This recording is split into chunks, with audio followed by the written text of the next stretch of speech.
Om Namah Shivaya. Hello, I am Divya Praswani, spoken English teacher.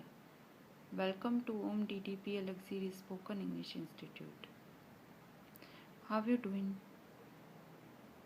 Guru Nanak, Punjab की शान, पंजाब के गुरु, हम सब के गुरु। गुरु नानक अमृतवाणी, जपू जी, एक ओंकार सतनाम। कर्ता पूरक, निर्भो निर्वैर, अकाल मूरत अजूनी सहभम गुरु प्रसाद। आदि सच जुगादि सच है भी सच, नानक होसी भी सच। सोचे सोचे न होइवे जे सोची लग पार, चुप्पे चुप न होइवे जे लाए रहा लिवतार। बुखिया बुक न उतरी जे लगा पूरियां भार, सहज स्याण पा लख होइवे त इक न चले नाल। किव सचियारा होइवे किव कूड़े तुट्टे पार, हुकुम रजाई चलना नानक लिखिया नाल। अच्छा, गुरु नानक जी अपने मित्र के साथ जो है मस्जिद पहुंचे और नवाब ने जो है नमाज पढ़ना स्टार्ट किया। जैसे तैसे जो है नवाब ने अपनी नमाज जो है कंप्लीट की और गुरु नानक जी के पास पहुंच गए और उनके ऊपर गुस्सा करने लगे।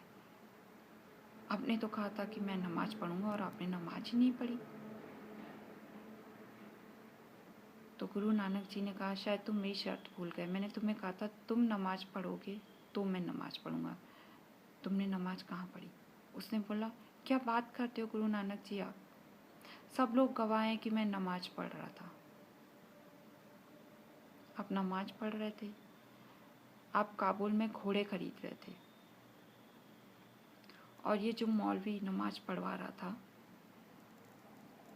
वो खेत में अपनी फसल काट रहा था। पूछो जरा उससे और पूछो अपने दिल से। तो नवाब ने कहा कि गुरु नानक जी बिल्कुल ठीक कह रहे हैं। उसका जो नवाब का सबसे प्रिय घोड़ा था वो मॉर्निंग में ही वो शांत हो गया था और अब उसे घोड़ा चाहिए था।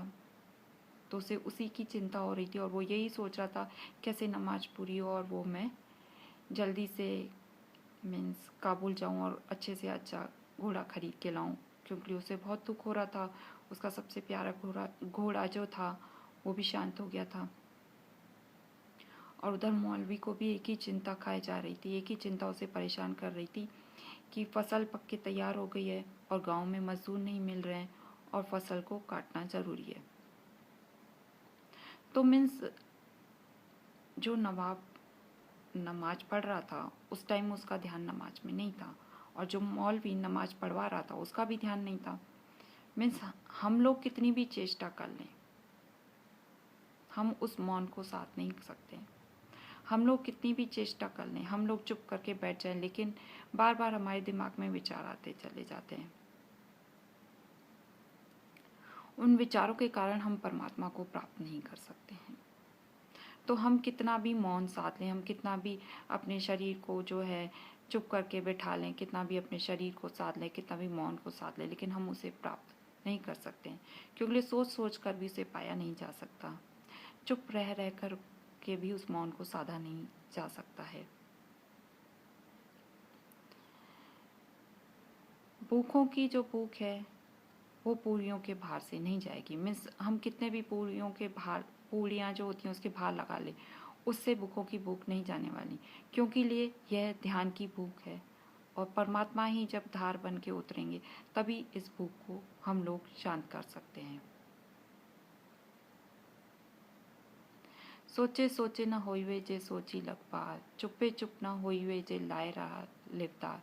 भुखिया भुख न उतरी जे लगा पूरियां पार, सहज स्याण पा लख होइवे त इक न चले नाल।